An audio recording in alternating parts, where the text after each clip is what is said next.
அனைவருக்கும் வணக்கம். நான் அட்வொகேட் அமிர்தா. நம்மள எல்லாருக்குமே இந்த ஒரு ஆசை இருக்குங்க. என்ன அப்படின்னா, ஒரு பொண்ணு கல்யாணம் ஆகி ஒரு வீட்டுக்குள்ள வந்தா அப்படின்னா அவ அப்படி இருக்கணும், இப்படி இருக்கணும், அவ நம்ம எதிர்பார்ப்புக்கு எல்லாம் அடிபணிஞ்சு நம்ம எதிர்பார்ப்புகளை பூர்த்தி செய்யற ஒரு ஆளா இருக்கணும் அப்படின்னு நினைக்கிறோம். சரி, இதெல்லாம் நினைக்கிறீங்க, சரி, ஓகே.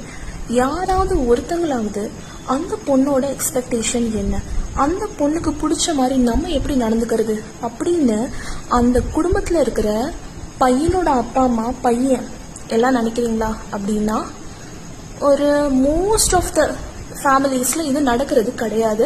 அண்ட் இதனால தான் மெயினாக டிவோர்ஸ் நடக்கிறதுக்கான ரீசனும் இதுதான். ஸோ ஒரு பொண்ணு இப்படியெல்லாம் இருக்கணும், அப்படியெல்லாம் இருக்கணும் அப்படின்னு வாய்க்கிழிய பேசுறதுக்கு முன்னாடி, அந்த பொண்ணை குறை சொல்றதுக்கு முன்னாடி நம்ம எந்த லட்சணத்துல இருக்கோம் அப்படிங்கறத நீங்க தெரிஞ்சுக்கணும்.